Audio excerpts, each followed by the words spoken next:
Finally, after finishing our analysis of this market after a tax is imposed, we can begin another type of analysis. Now, we can analyze tax incidence as it relates to the elasticity of demand and supply. Let's start with analyzing the slope of supply and demand in this market. If we look at different slopes of both of these graphs, we will notice that the demand curve seems to be flatter than our supply curve.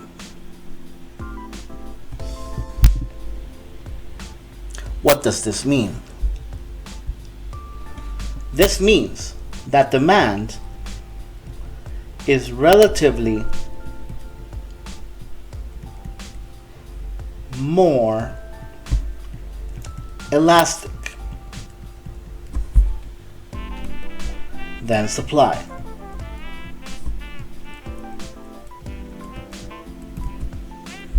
In plain English, this means that in this market, consumers react more to price changes in the market. Why is that? Well, in this specific example, it's not hard to see how consumers have way more options when the price of a hotel room changes than a supplier of a hotel room.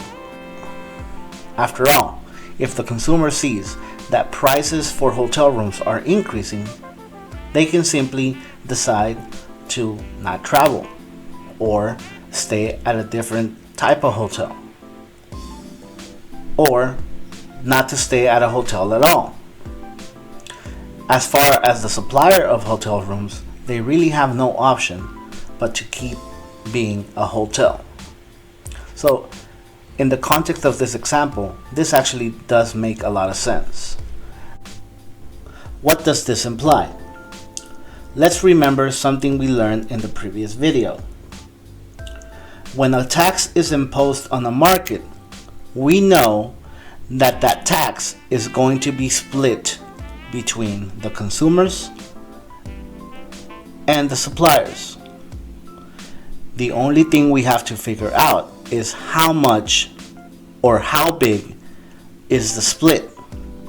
If we know that demand is relatively more elastic than supply, then we can infer that it is going to be the suppliers, the hotel owners, that are going to end up paying most of this tax. Now we just have to figure out how much this is.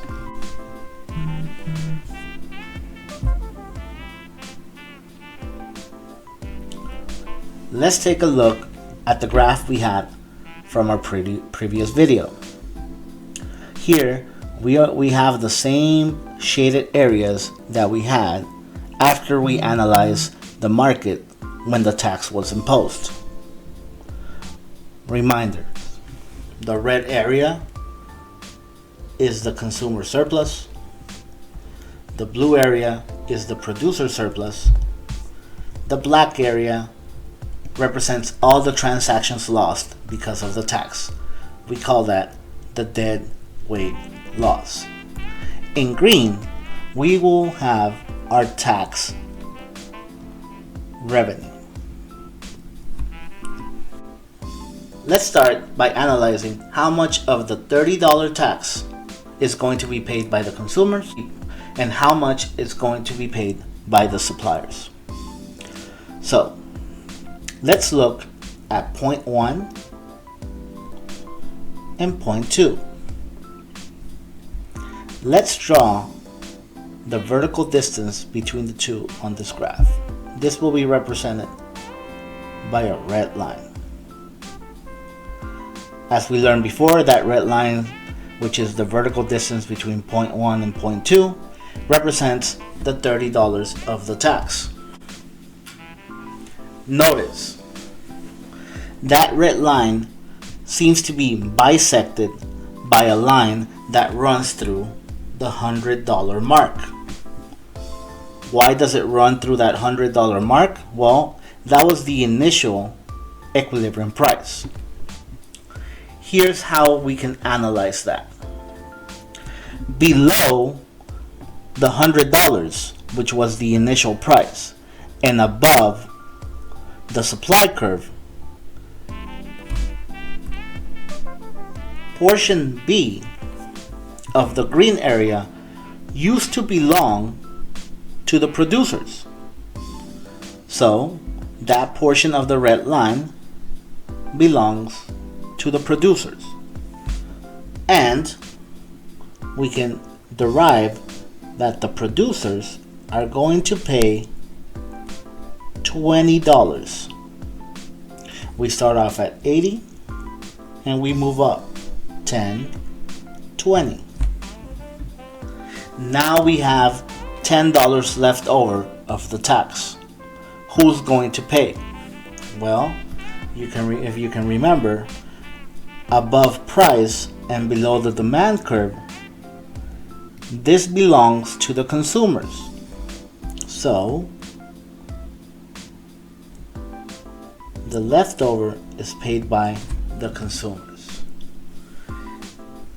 So if the tax is $30, $20 will be paid by the hotels, $10 will be paid by the guests, the consumers. We can also analyze tax revenue in its entirety. What we're going to do is we're going to split tax revenue into area A and area B. As we mentioned before, area A belongs to the consumers. Let's derive the area of section A.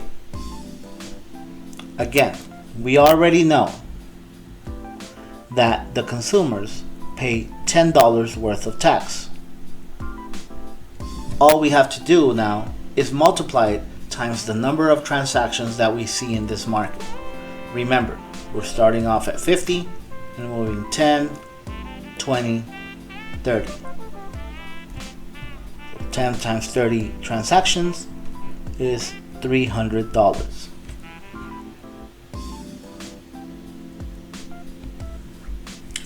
Similarly, for the suppliers,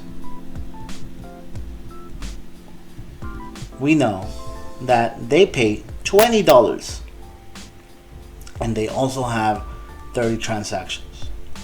This is going to be $600. Take a look at this.